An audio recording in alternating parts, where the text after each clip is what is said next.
Hello everyone, welcome back to Imperium. So this is the second lecture of the DBMS course.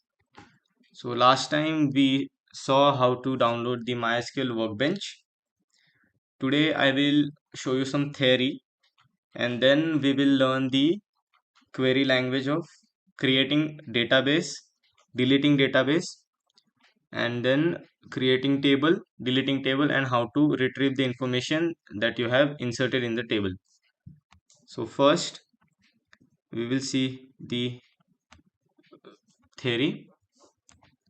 So note that I'm using my personal notes. If you want these, you can take a screenshot, and if you want to write it, that's your choice. So we saw that what is DBMS? It stands for Database Management System.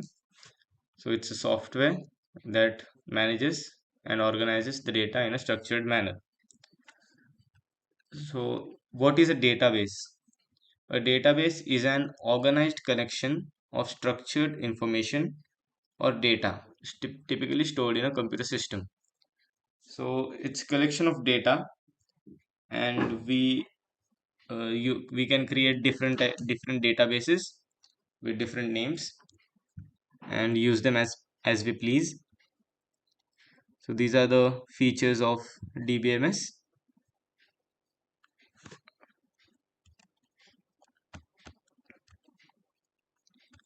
So this is the backup and recovery. It's one of the features of DBMS.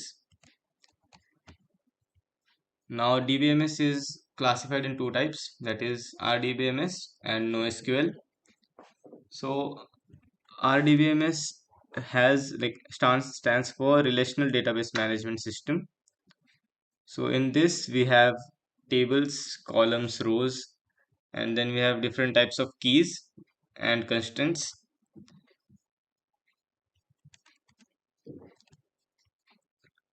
Now we saw what is database, and next. So now database languages. So we have DDL, DML, DCL, and TCL. So these two, DCL and TCL, are for the later part. So we have transactions and functions in the DCL and TCL languages. So first we are going to learn DDL and DML. So that is data definition language and data manipulation language. So in DDL there are like syntaxes or keywords such as create, alter, drop, truncate, comment, rename, and etc.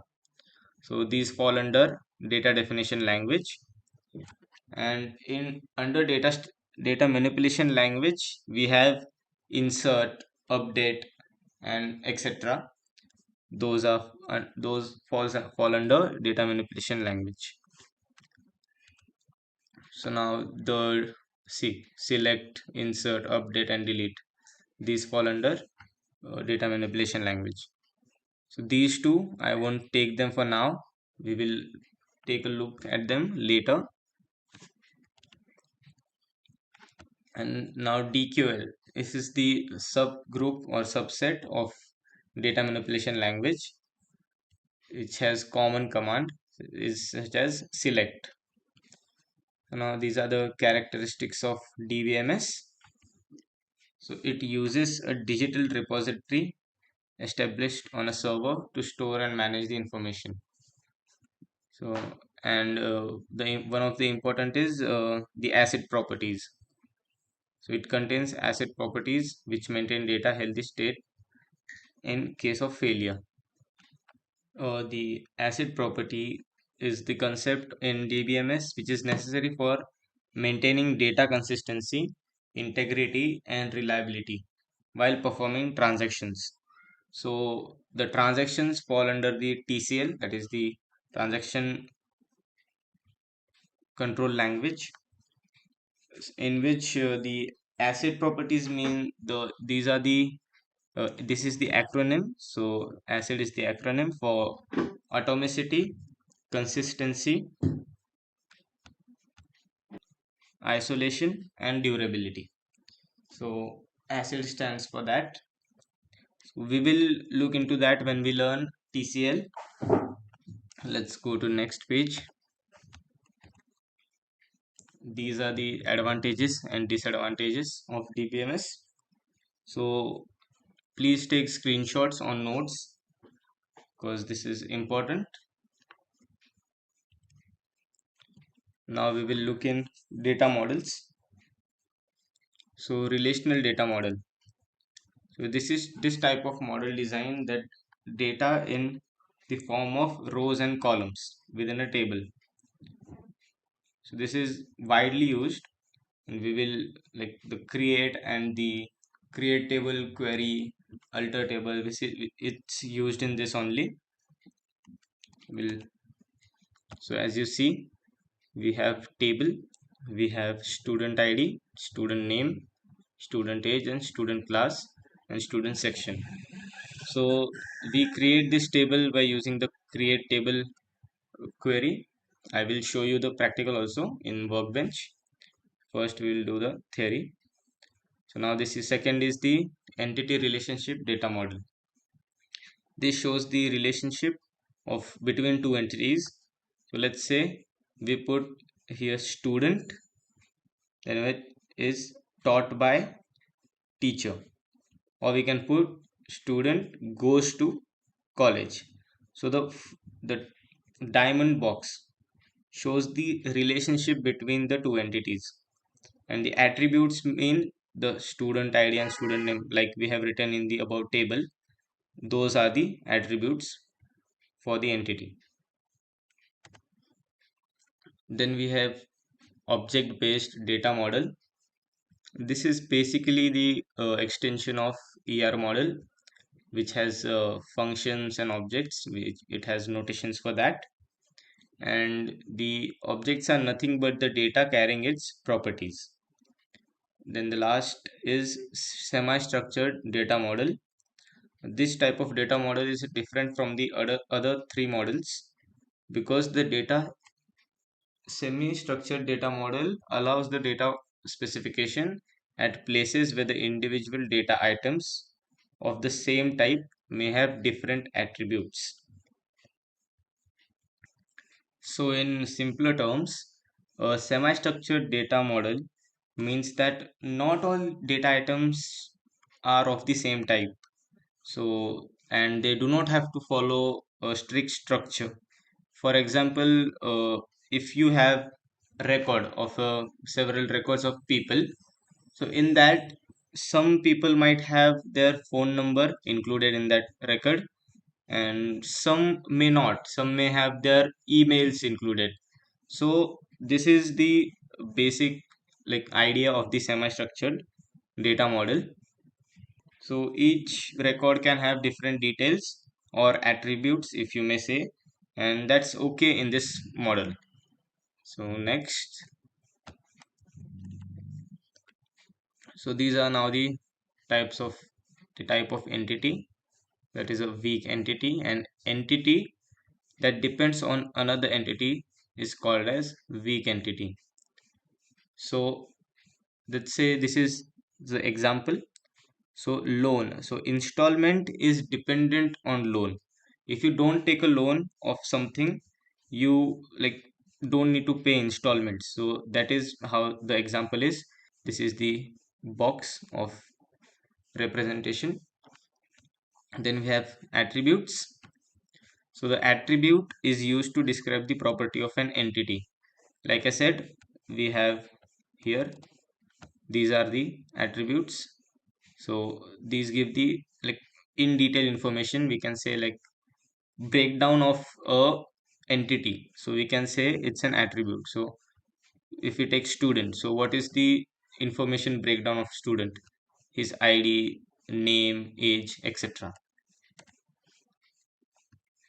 So this is the ER representation of how we write the entity and the attributes. We have an ER model. So we have entity, attributes, and relations. So we'll go in entity. An entity may be any object, class, person, or place. So in the ER diagram, an entity can be represented as rectangles. So these are simple rectangles which represent an entity. So employee, this is an entity, works for a department or a company. So that's another entity.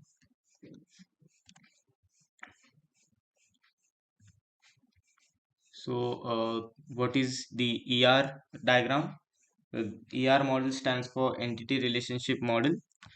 So this is the like basic representation. We saw it before. And next we'll go for the component ER diagram. So that is this. So the like what has happened is maybe the pages have gotten jumbled up.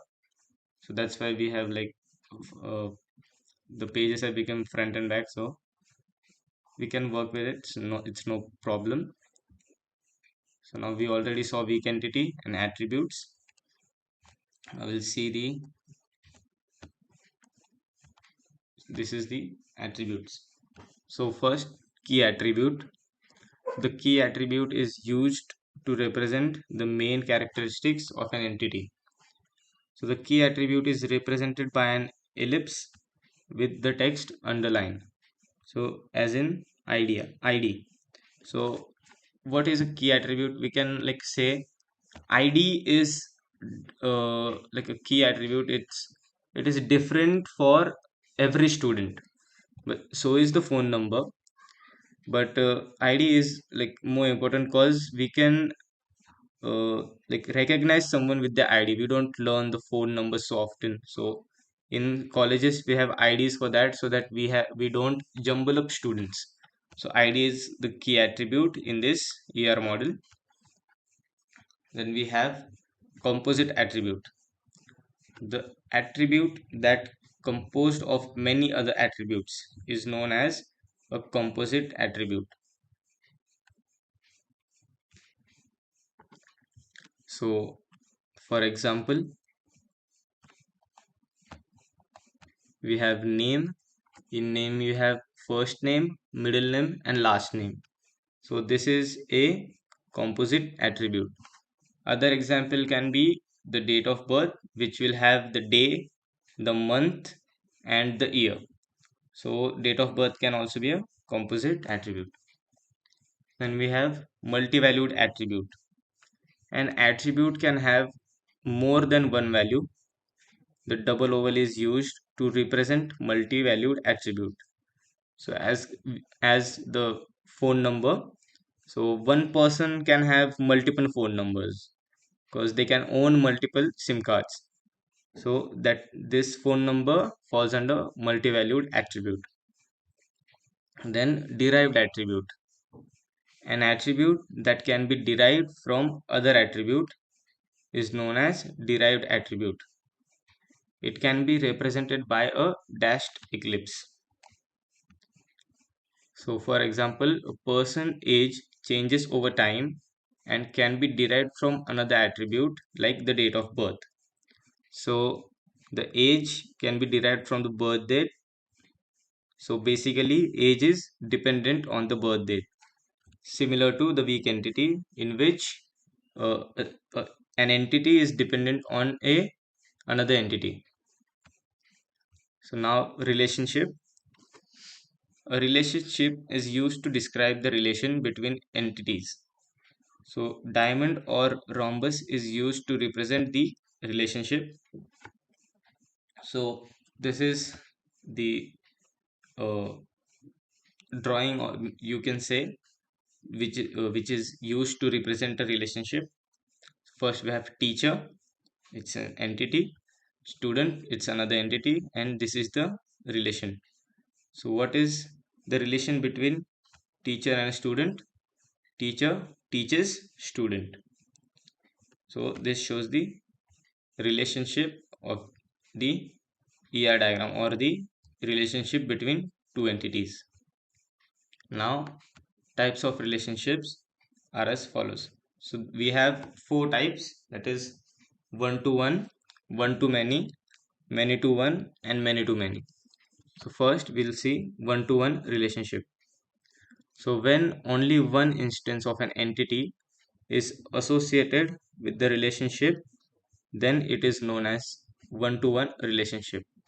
For example, a female can marry to one male and a male can marry to one female. So, and other example we can take is a child can only have one father and a child can have only one mother. So we can take that as also an example. So how we will put it in the ER model? It's female married to male. That's one-to-one relationship. Now one-to-many relationship. When only one instance of an entity on the left and is like connected or attached to more than one instance of another entity on the right, then this is known as one-to-many relationship. For example, scientists can invent many inventions, but the invention is done by only specific scientist. So this is the ER representation. We write 1 to show it's 1 to m, that is 1 to many. So this is the scientist invents invention, 1 to many relationship. Now many to one relationship. When more than one instance of the entity on the left side is connected to only one instance of an entity on the right side. So it is called as many to one relationship. A student enrolls for only one course, but a course can have many students. Or we can say a student goes to one college, but a college has multiple students. So this is student, that is many to one, because student can be multiple which choose a single course. For example, a student chooses computer science, so multiple students can choose single course, that is computer science. Now many to many relationship, where when more than one instance of the entity on the left side and more than one instance of an entity on the right side is associated with each other, it is known as many to many relationship. For example, employee can many uh, assign too many projects, and a project can have many employees for it, like many employees associated to it. So employee is assigned a project. So many employees can be assigned the same project, and the same employee can be assigned to multiple projects. So which makes it a many to many relationship. So this was the fourth type of relationship. So we will stop this lecture here only. In the next lecture, we will look into SQL, and I will show you the practical of creating table, updating it, creating database, etc. If you have any doubts in today's lecture, please comment. We will try and solve it as soon as possible. Thank you.